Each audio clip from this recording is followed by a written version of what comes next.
meaning? The current church leadership is located at Scientology headquarters in Los Angeles. We wanted to know what they had to say. And the Scientologists, although unhappy with our report in 1980, finally agreed to an interview.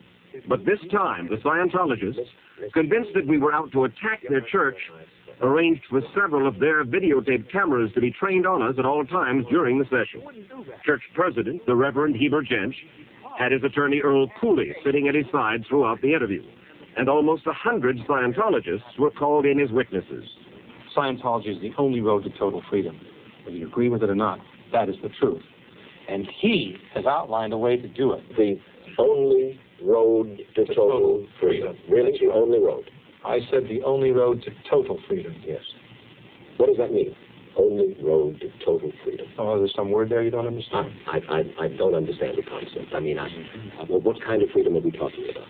Spiritual freedom. And as for the founder, L. Ron Hubbard, I think he's probably one of the greatest men that ever lived. I think that what you see and hear all through this place are recognitions for what he has done in the area of drug rehabilitation, what he has done in the areas of education, the recognition of cities and mayors and governors and so forth and individuals whose lives have been changed. But if Hubbard is a man of enlightenment, he is also a man who appears obsessed with his perceived enemies. Attack the attacker, he writes. If Scientology is attacked on some vulnerable point, always find or manufacture enough threat to cause them to sue for peace. Always attack, don't ever defend. According to former church members, it is writing like that which inspired bizarre plots like the ones against Paulette Cooper and numerous others. But when I put some of that to the Reverend Jensch, he accused us of coming to the defense of Scientology's enemies. We'd say when Pearl Harbor happened, you'd be the first guy going over there to represent the Japanese because he probably bruised his knee when he killed all those Americans. You'd say, oh, don't attack the attacker. They're just trying to wipe you out, you know. Just about the poor Japanese bombing, they probably flew 3,000 miles off course. Mike Wallace, that's great. That's real great rhetoric. Then the Reverend Jensch turned to the scriptures to try to convince us that we were taking things out of context. The Torah has said, if one comes to kill you, rise up and kill him first. But let's go further. The Torah decrees, if he come to slay thee, forestall by slaying him. Let's go to Exodus 2:11-14. When Moses had grown up, he went out to his kinfolk and witnessed their toil. He saw an Egyptian beating a Hebrew. He struck down the Egyptian and hid him in the sand.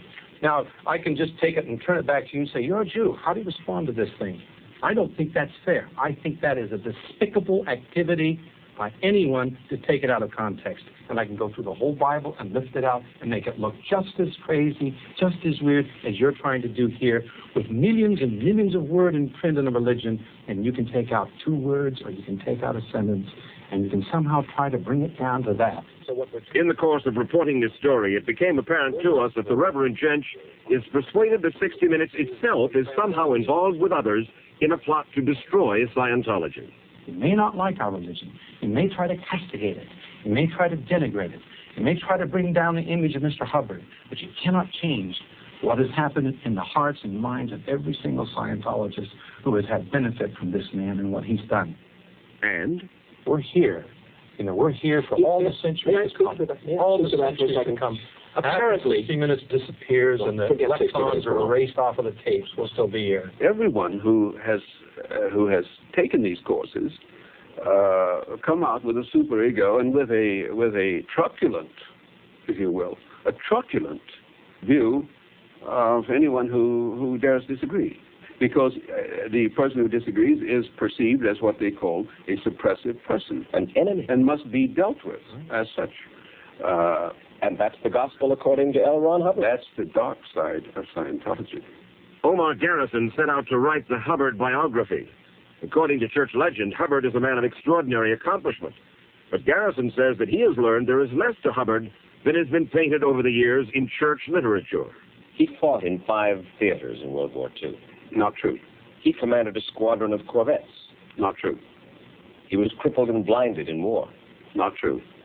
He was the first casualty of the war. Not true.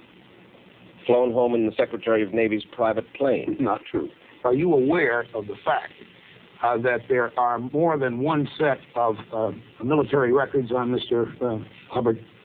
Church attorney Earl Cooley says that the official military records on L. Ron Hubbard are actually fakes.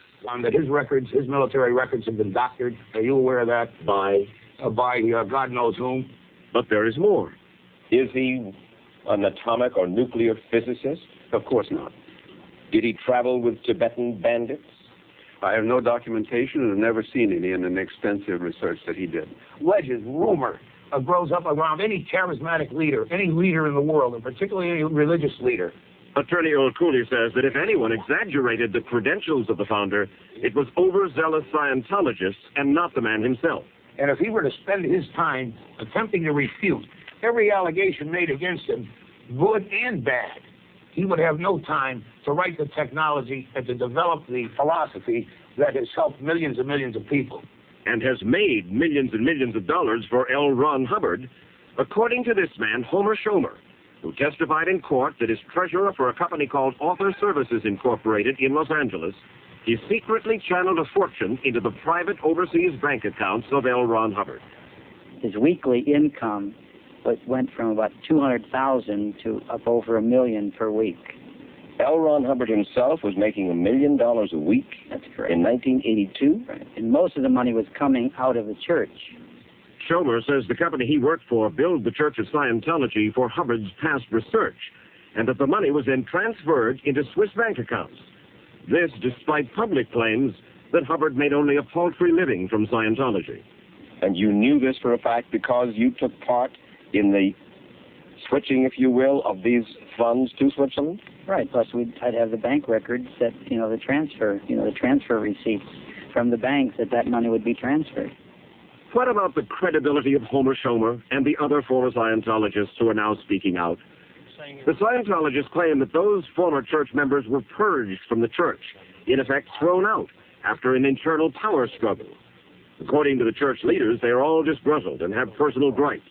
And so, the church says, they are lying. But Sullivan, Schomer, Garrison, and others have all been called as witnesses in court about their experiences with Scientology. And I quoted to the Reverend Judge the words of the California Superior Court Judge Paul Breckenridge, who presided over one of those cases in which the Scientologists were embroiled. In that case, the Scientologists did not testify to all they told us in this report. Still, Judge Breckenridge found Sullivan, Schomer, and Garrison to be extremely persuasive, to be credible witnesses. And I read further from the judge's opinion. The organization is clearly schizophrenic and paranoid, and this bizarre combination seems to be a reflection of its founder, LRH.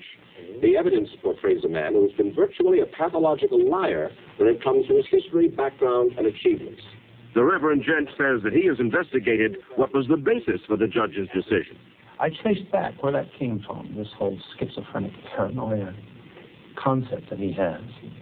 It came from Interpol. At that time, the president of Interpol was a former SS officer, Paul Dickhoff.